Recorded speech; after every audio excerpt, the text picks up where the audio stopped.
Every time I see Annabella, I'm just like, man, she is probably like... Let's go find out. Yeah, exactly. Every time I see Annabella, I'm like, man, is there a bigger scumbag in like a game? She's like one of the most hated characters in all of video games. She's up in the running at least. Man, I hate her. Just looking at her, like, I can like relate to Clive and just feel his anger. It's easier to think of my least favorite protagonist than my favorite. Yeah, I feel like in general, it's easier to think of things you don't like than when you do. Because when you like something, you're just like, I mean, obviously there are reasons why you like things. But when, I don't know, I get that. Like, when you like things, you're like, oh, I like it, you know? It's really cool. It's a lot easier to say what you don't like and why you don't like it. Like, least favorite protagonist for me, Saray would be up there. I'm gonna be real with you, though. Edge Maverick is my least favorite protagonist. I'm playing Star Ocean 4 right now, because I'm trying really hard to get that playthrough done before the second story remake comes out. I'm like a good, maybe a little over halfway, I don't know. But, Saray would be down there, but I don't like Edge. I think I hate Edge more, but that's just because Edge has his whole emo phase. Minor spoilers for Star Ocean 4, but not really.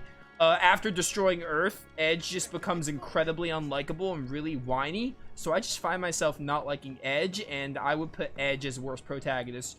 Just because Edge does more things that I hate, basically. While Saray is just really bland and really boring. To me. Like, Saray doesn't have a lot going for him, but Edge is like... Edge Beyond just makes me annoyed. And every time Edge is going through that emo phase or whatever he's going through, like, they tried to do some development with him, but the voice delivery and, like, just Edge as a character, it just didn't work, I guess. Ah, my dear nephew, how I've missed you. How did you find this place, Uncle? Through the good offices of young Sir Wade. He really is the most helpful fellow. As are you, I hear. The Guardians and those they freed tell the most outlandish tales of your heroics in Rosalith. Which is why I came, to learn the full truth of the matter. Sort the fact from the fiction, so to speak. You were working with the Guardians of the Flame to evacuate the people of Rosalith to Port Isolde. I was, aye. Then I have questions for you.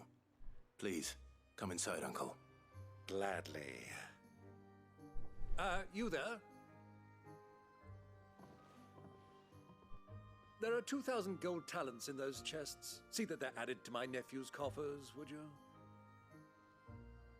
2,000? Gab's face there. And I'm afraid that is all I know. A fleet sailing south past Port Isolde. Most intriguing. Forgive me for not being able to tell you more. I hadn't the faintest idea Kopko withdrew wounded from Rosalith. Still less that my own nephew dealt the decisive blow. What do you think, Vivian? I think, with this news of the Dhalmekian fleet and recent reports of the Royalists' movements, that the final piece of the puzzle has fallen into place. Come here and I'll show you. Oh, this sequence again. It is known that Kupka's forces entered Rosaria via its unguarded coast. So can the same be said of your visitors from Waloed? Certainly her Royal Navy is famed for the efficiency with which it bears her knights from one battlefield to the next.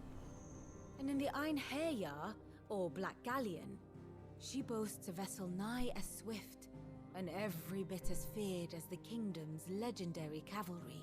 Are we playing Valkyrie Profile? A flagship for a land apart, her naval presence being crucial to her ambitions beyond Ash. I saw in Harrier and I had to make that reference. It seems safe to assume that the Royalists did indeed enter Rosaria from the sea. So then, had you a vested interest in Titan's survival, whither would you take him? Why, home to Drake's Fang, a place rich enough in ether to conjure the magics needed to mend his hurts. But would that not entail an arduous voyage around the southern cape? Let us say that the Royalists did put ashore with a mind to spirit Kupka away from under your very nose. Could that truly have been their plan for him? To load him aboard one of the ships flying Republican colors sighted off the coast near Port Isolde. To spend weeks at sea, being tossed hither and yon by unforgiving waves, his life hanging in the balance. No. The journey would mean Titan's death, and Kupka's faithful creatures would not allow it. So what then was the plan of our Waluda friends? Reports suggest they made not for the coast, but for the desert. And by cutting through the Velcroy, a party traveling light would have Titan back in his bed days before a galley could lurch into port. To wit, it was the Royalists, not the Republicans, who effected Hugo Kupka's safe retreat. I would stake your life on it.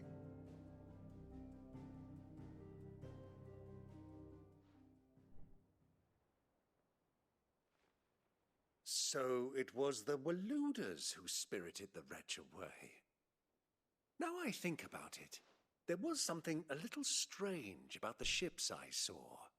The men seemed almost crestfallen, as if in mourning, as if they believed, or were made to believe, that their master was dead. You have a keen mind, Lord Rosfield. And you have your answer. To find Kupka, you have merely to follow the Royalist trail across the Velcroy. It may well have gone cold by now, but as they say in the Republic, all roads lead to Drake's Fang. Allow me to accompany you part of the way. As luck would have it, I had intended to journey Canberward on business after visiting you here. The Fang would be but a short detour. I'd be glad of the company. Give me a moment to make ready. I need to tell my friends what we've learned, and where we're going. Very well, but be quick about it, my boy. Time waits for no man.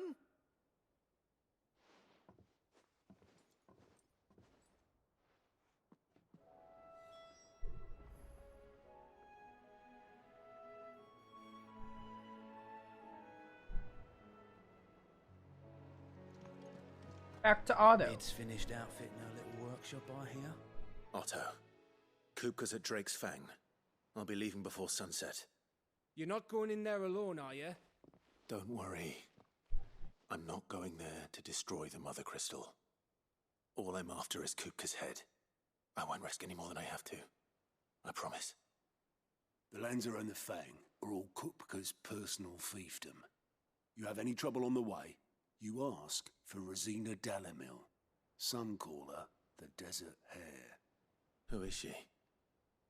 An old associate of Sid's, and only Sid's.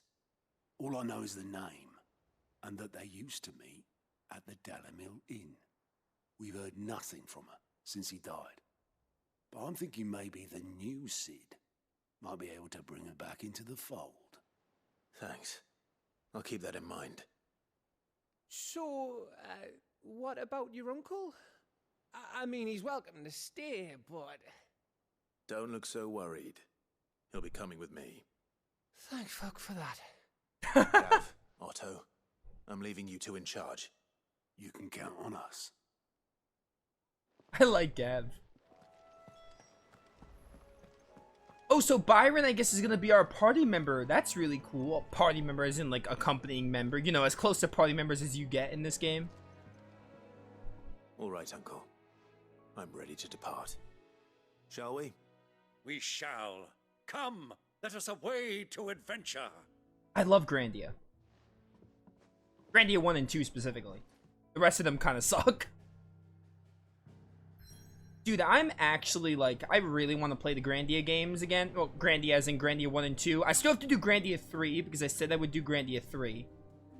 I'm gonna be real with you, though. I really want to play Grandia. I want to do the Redux patch still. I still have to do that hard mode patch for Grandia 1. And then Grandia 2, I just want to play again. I would like to do it this year, but I doubt I'll have time. But if I don't have time this year, maybe I'll do it like early 2024. That could be like the first 2024 playthrough I do. I love Grandia 1 and 2. Great games, but the rest of them, not so much.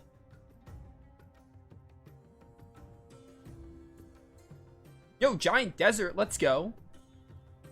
Please don't make this as terrible as Desert of Death from Breath of Fire 3. I was a young man when last I walked this path.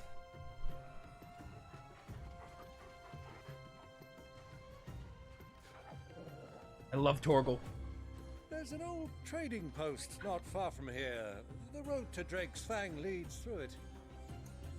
The trading post it is. Let's go, Giant Desert. Sands of Kogor. This reminds me of the Sands of Kogor. Riddle of the Sands. Look how big this desert is. Our destination lies over that dune, beyond the ruins.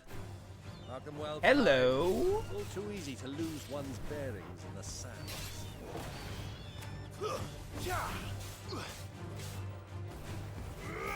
Goodbye. Nice, nice, nice.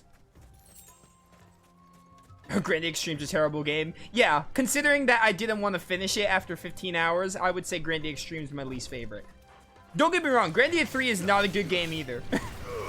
Grandia 3 is at least playable and beatable. Grandia 3 is not much better. But I did finish Grandia 3, and it doesn't have some of the awful game design that Extreme has. You let me come with you. But Grandia 3 is also like a dumpster fire other than like the combat and a little bit of the music, but the music isn't all that. But the music is at least like pretty good, and the gameplay is like fun. Whipped your chocobo too hard on the journey home and fell from the saddle. I shall never forget how Elwyn fussed over you as you sat in the sand, bawling like a babe. I love Uncle Byron. He's great. But yeah, Grandia Extreme is the worst Grandia game. People might say Grandia 3. I don't know how people can like Extreme more than 3. Extreme is like really grindy from what the impression I got. I guess people who like Extreme more just are in it for the grind. And the gameplay wasn't necessarily bad in Extreme, but Extreme was so terrible that the gameplay wasn't enough to justify going through it. And while Grandia 3 is also a pretty bad game, I would rather play Grandia 3 than Extreme. I never want to touch Extreme again. I didn't even finish Extreme, and it didn't even look interesting to finish, so... Pretty terrible. I was astounded that you can make a game that bad.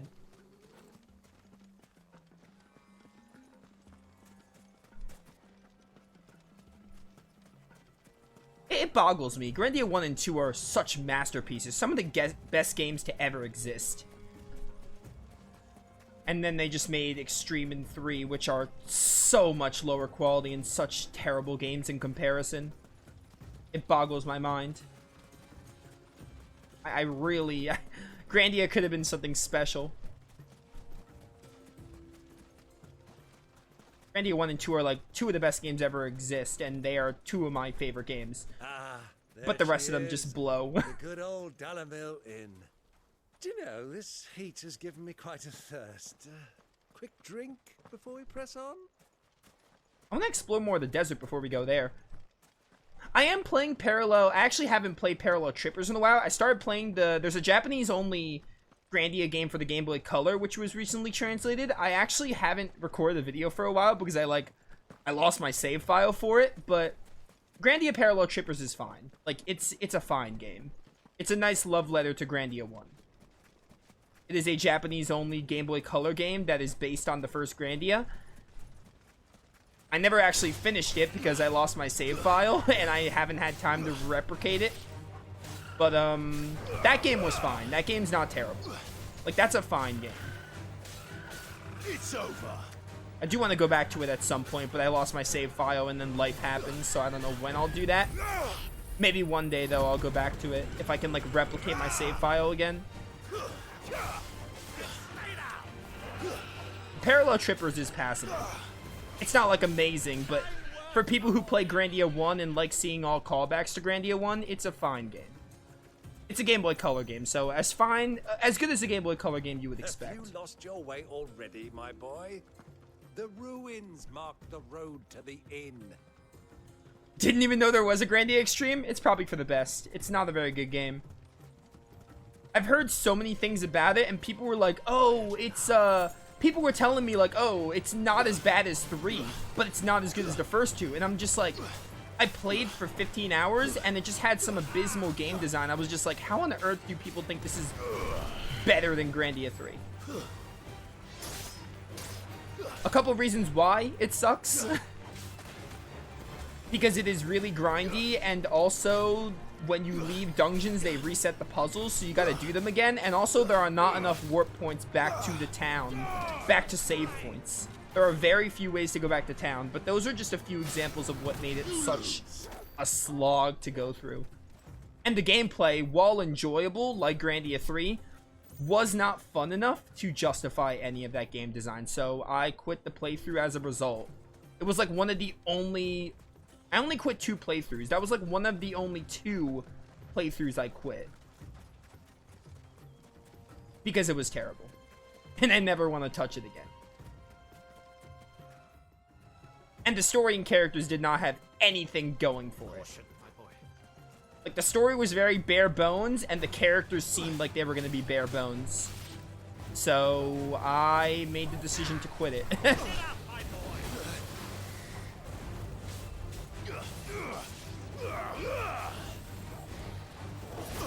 But yeah, I really wish Grandia was, I wish Grandia didn't die, because the first 2 games were so good. They're some of the best games to ever exist.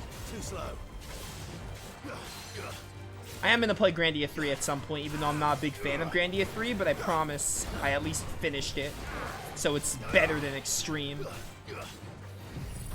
Flames of Rebirth. I mean, before that, I'm going to play Grandia 1 and 2 again, because they're amazing. And I still have to do that patch for Grandia 1. Because I do want to try out the hard mode patch. Why did I do that? I forgot how Titan works, apparently. Over limit. Alright, Nova, stop talking about Grandia so much and play the freaking game. Get burned, get burned. Easy lightning rod. Nice try. Nice try. There we go. Why? Oh, I locked onto the lightning rod thing. That's what happened. That was too early. Too early. Titan! Titan! Give me this, give me this. Let's go. Gamer moment. Give me the semi-prime here. Too slow. Too slow. Burn, burn, burn. Hey, get upheaved. Let's go. To me, flames! Go, Stonega. There's not really a Stonega in Final Fantasy, is there? I don't remember there ever being a Stonega. Like, stone as a spell. There's Quake, but never stone. Stone is probably a spell in, like, another RPG franchise, but not Final Fantasy that I remember. Maybe I'm wrong, though. Maybe it's in, like, one of the older ones, or one I haven't played, like 13. Or, like, in a spin-off. I mean, if I got to grind to beat bosses when I fight most enemies, it is a fun experience. Yeah, the one thing that bothered me about Grandia Extreme, they had a really interesting idea of like, oh, hey, you only have like 4 dungeons in the game. Like, you have very few dungeons, but what we're gonna do is we're gonna add more floors as you progress the game. You know, similar to how if you played Cold Steel, Trails of Cold Steel, they add more floors to the old schoolhouse. And I was like, alright, that's a neat idea. That's good, I'm down for that. However, the game doesn't have any, like, fast travel point. It's just like, oh, they added more floors to these dungeons, which appear optional. But they're not optional, because if you don't do them, then the game is gonna have ridiculous level scaling. Like, it's gonna be like, it expects you to do them, even though they're optional. And that would be cool, but the problem is, the game has no, like, fast travel point. They don't fast travel you to the new floors. They have you go through the first floors again. Oh, hello, Adamantoise? Did I just find a hunt? without interacting with the hump board? Okay then, that's cool. Alright, before I fight this thing, I want to get this all across. But yeah, neat idea. Horribly executed, because the game is like, oh hey, if you want to get to these new floors of these elemental ruins, you're gonna go through the beginning floors again. And that is such a drag. And not only do you have to go through the beginning floors again, you have to redo all the puzzles. The puzzles completely reset when you leave the dungeon, and you're leaving the dungeons a lot to go back to like the hub town to do healing and equipment stuff. So yeah, Well, Clive, terrible game. Terrible game. it looks like you're gonna need me Megazord. Terrible game, very little going for it. How do you lock on again? It's R1.